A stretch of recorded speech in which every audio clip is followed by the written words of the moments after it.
ತಿರುಮಲಶೆಟ್ಟಿಹಳ್ಳಿಯ SPG ಆಸ್ಪತ್ರೆಯಲ್ಲಿ ಭ್ರೂಣ ಹತ್ಯೆ ಕೇಸ್ ತನಿಖೆ ಚುರುಕುಗೊಂಡಿದೆ. ಮಾಸ್ಟರ್ ಮೈಂಡ್ ಡಾಕ್ಟರ್ನ ಭ್ರೂಣ ಹತ್ಯೆ ರಹಸ್ಯಗಳು ಬೆಳಕಿಗೆ ಬರ್ತಾ ಇವೆ. ಪೊಲೀಸರ ಮುಂದೆ ವೈದ್ಯ ಏನೇನು ಬಾಯ್ಬಿಟ್ಟಿದ್ದಾನೆ ಗೊತ್ತಾ? ಈ ಸ್ಟೋರಿಯನ್ನು ನೋಡಿ.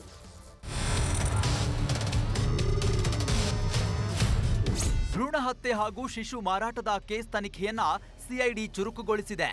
ಇಬ್ಬರು ಆರೋಪಿಗಳನ್ನ ಕಸ್ಟಡಿಗೆ ಪಡೆದು ವಿಚಾರಣೆ ನಡೆಸ್ತಾ ಇದ್ದು, ತಿರುಮಲಶೆಟ್ಟಿಹಳ್ಳಿಯ ಎಸ್ಪಿಜಿ ಆಸ್ಪತ್ರೆಯ ವೈದ್ಯ ಶ್ರೀನಿವಾಸ್ ಜೊತೆ ಮಧ್ಯವರ್ತಿ ಜೊತೆಗೆ ಸೇರ್ಕೊಂಡು ಅಕ್ರಮ ನಡೆಸ್ತಾ ಇದ್ದ ವಿಚಾರ ಬೆಳಕಿಗೆ ಬಂದಿದೆ.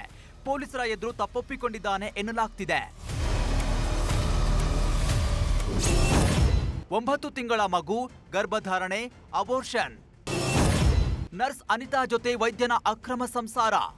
ಅಕ್ರಮಕ್ಕೆ ಸಬೂಬು ಹೇಳಿರುವ ವೈದ್ಯ ಶ್ರೀನಿವಾಸ್ 9 ತಿಂಗಳ ಮಗು ಇದ್ರು ಮತ್ತೆ ಗರ್ಭಧಾರಣೆ ಆದವರು ಅಬಾರ್ಷನ್ಗೆ ಬರ್ತಿದ್ರು. ಅಂತವರಿಗೆ ತಾನು ಭ್ರೂಣ ಹತ್ಯೆ ಮಾಡ್ತಿದ್ದೆ. ಕೆಲವರು ಹೆಣ್ಣು ಮಗು ಮತ್ತೆ ಹೆಣ್ಣು ಬೇಡ ಎಂದಾಗಲೂ ಭ್ರೂಣ ಹತ್ಯೆ ಮಾಡ್ತಿದ್ದೆ ಅಂತ ತಪ್ಪು ಒಪ್ಪಿಕೊಂಡಿದ್ದಾನೆ. ನರ್ಸ್ ಅನಿತಾ ಜೊತೆಯಲ್ಲೇ ಶ್ರೀನಿವಾಸ್ ಸಂಸಾರ ನಡೆಸ್ತಿದ್ದ ಅನ್ನೋ ವಿಚಾರ ಕೂಡ ಬಯಲಾಗಿದೆ. ಆಸ್ಪತ್ರೆಯ ಮೇಲಿನ ಮಹಡಿಯಲ್ಲೇ ವಾಸವಾಗಿದ್ರು ಅನ್ನೋದು ವಿಚಾರಣೆ ವೇಳೆ ಬಯಲಾಗಿದೆ.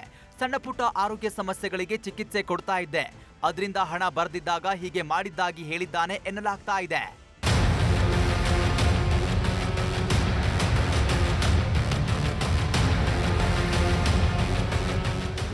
ಬೆಂಗಳೂರಿನಲ್ಲಿ ಭ್ರೂಣ ಕೇಸ್ ಮುನ್ನೆಲೆಗೆ ಬಂದಾಗ ಸ್ವಲ್ಪ ದಿನ ತಟಸ್ಥವಾಗುವಂತೆ ಡಾಕ್ಟರ್ಗೆ ನರ್ಸ್ಗಳು ತಿಳಿಸಿದ್ರಂತೆ. ಹಳ್ಳಿ ಕಡೆ ಯಾರು ಬಂದು ನೋಡ್ತಾರೆ, ಸ್ವಲ್ಪ ಬರುವವರ ಮೇಲೆ ನಿಗಾ ವಹಿಸಿ ಕೆಲಸ ಮಾಡಿ ಅಂತ ಡಾಕ್ಟರ್ ಶ್ರೀನಿವಾಸ್ ಹೇಳಿದ್ದಂತೆ. ಇದೀಗ ಆಸ್ಪತ್ರೆಗೆ ಪದೇ ಪದೇ ಭೇಟಿ ಕೊಟ್ಟವರ ಬಗ್ಗೆ ಕಂಪ್ಲೀಟ್ ಮಾಹಿತಿ ಕಲೆ ಹಾಕಲಾಗ್ತಿದೆ. Gangadhar ವಾಗಟ, crime bureau, news 18. ಇದು ಬೆಂಗಳೂರಿಗರಿಗೆ ತುಂಬಾ ಸೊಗಸಾದ ಜಾಗ. ಇಲ್ಲಿಗೆ ದಿನವೂ ಸಾಕಷ್ಟು ಜನ ವಿಸಿಟ್ ಮಾಡ್ತಾರೆ. ಇದುವೇ ಲಾಲ್ಬಾಗ್. 1987ರಲ್ಲಿ ನಿರ್ಮಾಣವಾದ ಈ ಕಟ್ಟಡ ಇವಾಗ ಪಾಳು ಬಿದ್ದಿದ್ದು ಅವ್ಯವಸ್ಥೆಯ ಹಂತ ತಲುಪಿದೆ. ಡೀಟೇಲ್ಸ್ಗಾಗಿ ಈ ಸ್ಟೋರಿಯನ್ನು ನೋಡಿ.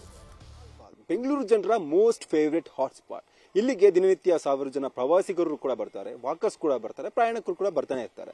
ಲಾಲ್ಬಾಗ್ನಲ್ಲಿ 1987ರಲ್ಲಿ ಜನರಿಗೋಸ್ಕರ ಮತ್ಸ್ಯಾಲಯವನ್ನು ಒಂದು ನಿರ್ಮಾಣ ಮಾಡಲಾಗಿದೆ.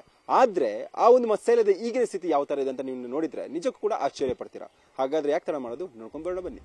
ಒಂದ್ ಕಡೆ ಕಣ್ಮನ ಸೆಳೆಯುವ ಬ್ಯೂಟಿಫುಲ್ ಲಾಲ್ಬಾಗ್ ದೃಶ್ಯ, ಇನ್ನೊಂದ್ ಕಡೆಯಲ್ಲಿ ಪಾಳು ಬಿದ್ದಿರುವ ಭೂತ ಬಂಗಲೆ. ಇದೆಲ್ಲವನ್ನ ನೋಡಿದ್ರೆ ಇದು ಲಾಲ್ಬಾಗ ಅಂತ ಯಾರಿಗಾದ್ರೂ ಅನಿಸುತ್ತೆ.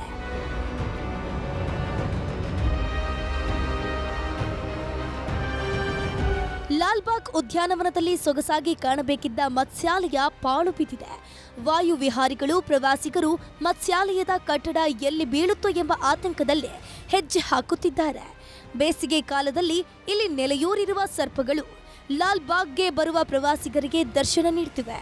ಲಾಲ್ಬಾಗ್ ಬೆಂಗಳೂರು ಜನರ ಮೋಸ್ಟ್ ಫೇವರೇಟ್ ಹಾಟ್ಸ್ಪಾಟ್. ಈ ಒಂದು ಲಾಲ್ಬಾಗ್ಗೆ ದಿನನಿತ್ಯ ಸಾವಿರಾರು ಪ್ರವಾಸಿಗರು, ಪ್ರಯಾಣಿಕರು, ವಾಕರ್ಸ್ ಬರ್ತಾನೆ ಇರ್ತಾರೆ.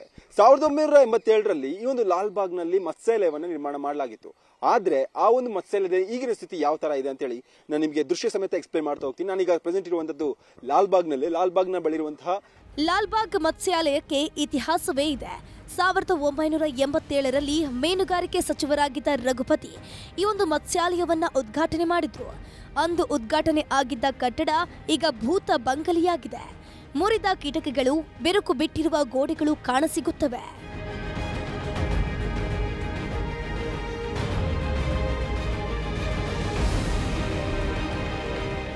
ಬೆಂಗಳೂರಿನ ಜನರಿಗೆ ವೀಕೆಂಡ್ನಲ್ಲಿ ರಿಲ್ಯಾಕ್ಸ್ ಮಾಡೋಕೆ ಅಂತ ಇರುವಂತಹ ಸ್ಥಳಗಳಲ್ಲಿ ಲಾಲ್ಬಾಗ್ ಕೂಡ ಒಂದು.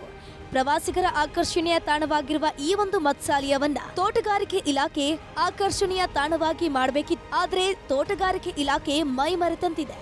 ಈಗಲಾದ್ರೂ ಅಧಿಕಾರಿಗಳು ಎಚ್ಚೆತ್ತುಕೊಳ್ಳುವ ಕೆಲಸವನ್ನ ಮಾಡಬೇಕಾಗಿದೆ.